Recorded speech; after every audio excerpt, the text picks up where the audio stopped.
हरिनाम संकीर्तन की श्री कृष्ण चैतन्य शरीर धारे कृपामुदीर्घस्तमहं प्रपद्ये कालानस्तं भक्ति योगं निजं च प्रादुष्कर्तुं कृष्ण चैतन्य नाम आविर्भूतस्तस्य पदारविन्दे गाढं गाढं लिखितां चित्तभृङ्गम्।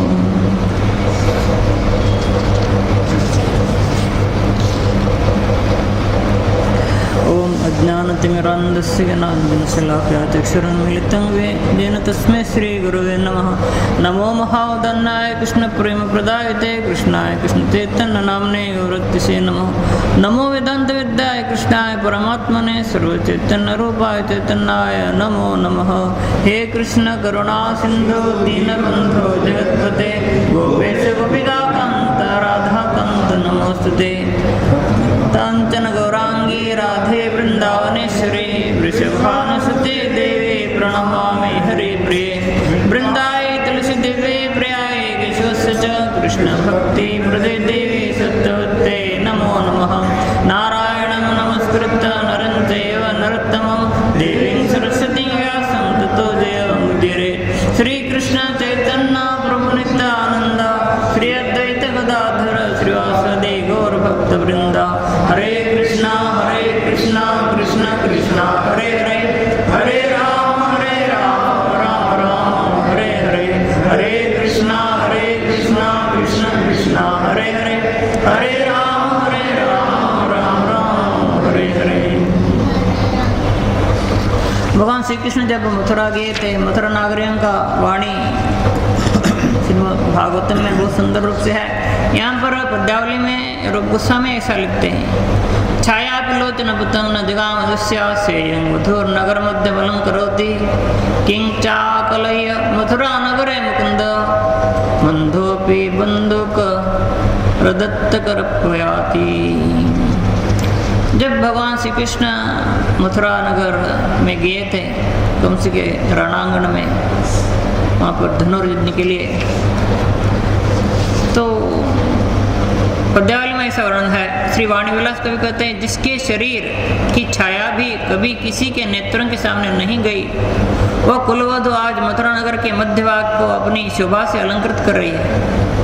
भगवान श्री कृष्ण का आगमन को देखकर ब्रज तो मथुरा नागरिकगण, मथुरा के रानीगण और मथुरा के जो नारियां कुलवधु, उनका छाया कभी किसी ने नहीं देखा, मतलब किसी के आंख के सामने नहीं जाते थे, घर छोड़कर बाहर तो जाना तो अलग बात है। तो वे लोग भगवान श्री कृष्ण को देखने के लिए नगर के बीच में रास्ता में खुलकर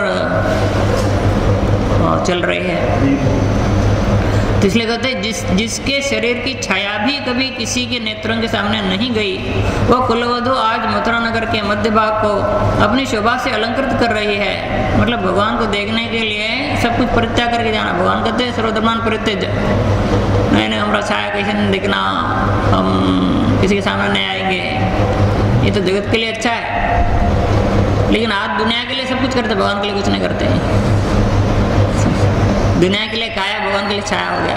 तो इसलिए कहते हैं ब्रजवधुगण ना कुलवधुगण मथुरा नागरिकगण आज मथुरा नगर के मध्य भाग को अपनी शोभा से अलंकृत कर रही है। और विशेष क्या है, कहे श्री कृष्णचंद्र मथुरा में आज गए हैं। इस समाचार को पाकर तो अंधा व्यक्ति भी अपने बंदूक का हाथ पकड़कर दौड़ता चला है, भगवान को देखूंगा बिल्कुल। अर्थात श्री कृष्ण दर्शन की उत्सुकता में सभी मथुरा वासियों की विचित्र स्थिति हो गई है। अंधा भूल गया कि मैं अंधा हूँ, यहाँ तक भगवान के बारे में जो तन्मयता भक्तों के लिए। वहाँ पर मथुरापुरी की स्त्रियां वे क्या कर रहे हैं, हमारे इन कर्ण पर्यंत विस्तीर्ण नेत्रों को धिक्कार है। अर्थात सुंदर स्त्री, उनके आंख जैसा हरिण के जैसा, वह कर्णायताक्षी, कर्ण पर्यंत विस्तीर्ण। तो ऐसा नेत्रों का धिक्कार है। क्यों? ये तो केवल निरंतर आंसू बहाने के लिए है, बने हैं।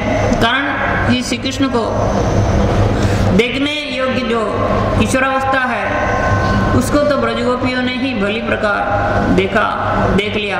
अर्थात उन्हीं के नेत्र धन्य है। बचपना से श्री कृष्ण वहाँ पर थे, बाल लीला, युवा लीला, किशोर लीला, सब कुछ वहाँ पर किया।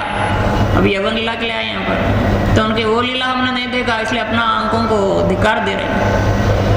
वहाँ श्री कृष्ण का दर्शन जो नेत्र करते हैं वही धन्य है। जैसा कि वेणुगीत में गोपी ने कहा था, जो ब्रह्मा स्वयं गाढ़ आनंद स्वरूप ब्रह्म भगवत अनंत अव्यय एवं अज है, और जिसका क्षण भर साक्षात्कार करने के लिए योगीजन भी ध्यान परायण होकर प्रतिदिन जिसकी उपासना करते रहते हैं, तथापि हृदय में भी जिसकी नेक सी झांकी नहीं पड़ती, धन्य तो वे ब्रजवासियों की युवतियाँ है जो उसी ब्रह्म को कौतुक से आलिंगन करते हैं, उसके साथ सैकड़ों प्रकार की मीठी मीठी बातें बतलाती रहती है और प्रेम से उसकी खींचातानी और चुंबन करती रहती है। जो ब्रह्म का आराधना उपासना योगीगण जन्म जन्मांतर करके भी उनकी झलक भी नहीं मिलता।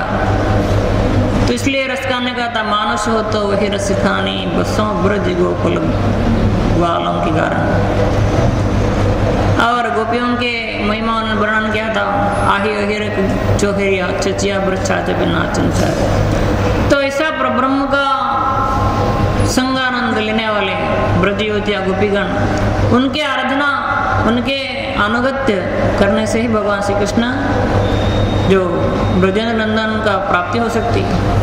हे प्रिय से कि मुझे तो यह स्पष्ट दिखाई देता है कि मनोहर श्री संपन्न नंदनंदन इस नगर से अभी नहीं गए हैं, अर्थात हमारे बाजार में होकर अभी नहीं निकले हैं। कारण कमलिनियों के दल अभी वैसे ही वैसे हैं। ये सामने की बावड़ी ऐसी दिख रही है, और इस उपवन के पल्लव भी अभी छिन्न भिन्न नहीं हुए हैं। अर्थात यदि कृष्ण यहाँ होकर निकल गए हो तो उसकी सेवा के लिए कमलिनियों की पुष्प तोड़ लिए गए होते, और तोरण बंधनवार के लिए आम्र पल्लव भी तोड़ लिए होते हैं। तो मतलब कि जब वृंदावन का और सब चारों ओर दृष्टि डाल रहे कि गोपियागण बते, हमको महसूस हो रहा है कि कृष्ण अब तक नहीं चले।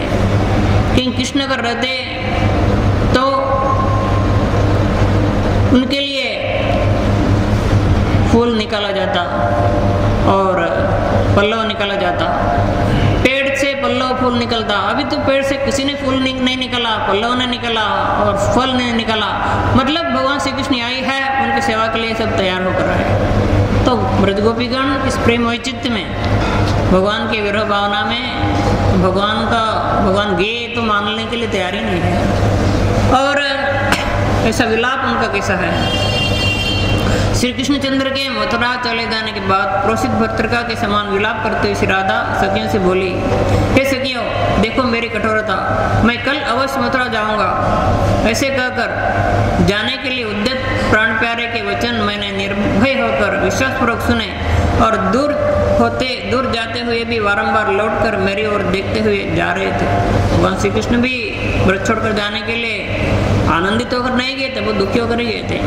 तथा मैंने उनकी उपेक्षा कर दी एवं कृष्ण से शून्य इस भवन में मैं जीती जागती फिर लौट आई हूँ।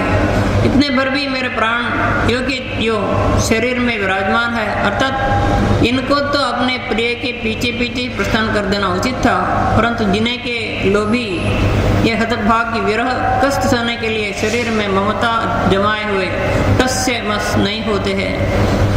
अरे सखियों, देखो प्राण से प्यार करने वाले मैं तो केवल दंभ से रुदन कर रही हूँ, अर्थात यदि प्राण प्यारे में मेरी सच्ची प्रीति हो तो मैं तत्क्षण ही मर जाती थी। तो लेकिन भगवान श्री कृष्ण कहते हैं मेरे विरह में मरना बहुत आसान है, जीना आसान नहीं। वो तो उनका प्राण जाता नहीं, वो तो नित्य सिद्धा है, लेकिन प्राण जाने में जितना दुख है उसे कोटि गुण दुख विरह में है उनको। और उस विरह में भगवत प्राप्ति का झलक तो हर वक्त मिल रहा है। तो भगवान कहते हैं मैं किसको मिलता, जब तक जीव मुझसे विरह का भावना धारण नहीं करता तब तक उनको मैं न मिलता ही नहीं। कोई बोलते मैंने श्री कृष्ण को दर्शन किया, सबने दर्शन किया, मिलन का झलक ही नहीं, विरह का भावना ही नहीं, किसी मंदिर से कहाँ मिलता। तो पुतल का दर्शन मिला, कुछ डॉल का दर्शन मिला, कुछ मैजिक का दर्शन मिला, कृष्ण दर्शन ऐसा नहीं। श्री कृष्ण का विरह भावना में हृदय जिसका जल उठता उसका हृदय शीतल करने के लिए भावना। तो शिव जी ने ये बात कहा था पार्वती को, विरहानल संतप्त भक्त चित्तोदया। भगवान श्री कृष्ण भक्त का हृदय में तब उदित होते जिसके हृदय विरहाग्नि में जल उठता, उसको शीतलता देने के लिए आते। उतना भगवान के लिए तड़प दा पर नहीं आया, भगवान आते नहीं। उन्होंने गीता में इसलिए कहा था ना, सर्वधर्मान परित्यज्य, उदाहरण दिखाओ। हाँ, भगवान की पूजा करता हूँ, घर का काम, बैंक बैलेंस और अपना सम्मान, अपना डिग्निटी, अपना स्टेटस सब कुछ मेंटेन करके इसके बाद जो कुछ होता भगवान के आराधना। भगवान ने कितना परसेंट तुम डेडिकेट कर रहा हो? थोड़ा परसेंट, बाकी अपने लिए, बंधु मित्रों के लिए, घर के लिए, सागर के लिए और पॉलिटिक्स के लिए। भगवान बोलते हैं कुछ भी नहीं हो रहा है, कुछ भी नहीं होता। सर्वधर्मान परित्यज्य मामेकं शरणं व्रज। तो उदाहरण कहाँ दिखाया गया? तो भगवान का संपूर्ण आराधना तो गीता में बताया, लेकिन उदाहरण तो जगत में नहीं दिखाई देता। इसी कारण क्या हुआ, अर्जुन ने जब गीता सुना, उन्होंने बताया था नष्टो मोह स्मृति लब्धा तत्प्रसादान्मयाच्युत स्थितोस्मि गतो संदेह करिष्ये वचनं तव। मैं स्थिर बन गया, मेरा मोह चल गया, मुझे स्मृति प्राप्त हो गया, सब कुछ हो गया, मैं खुश हो गया, आनंदित हो गया। लेकिन गीता लिखा था किसने? वेदव्यास ने महाभारत में। महाभारत, सारा महाभारत वेदव्यास ने लिखा, इसके बीच में गीता है। अर्जुन ने गीता सुनकर प्रसन्नता प्राप्त कर ली, वेदव्यास ने गीता लिखकर प्रसन्नता प्राप्त नहीं कर ली।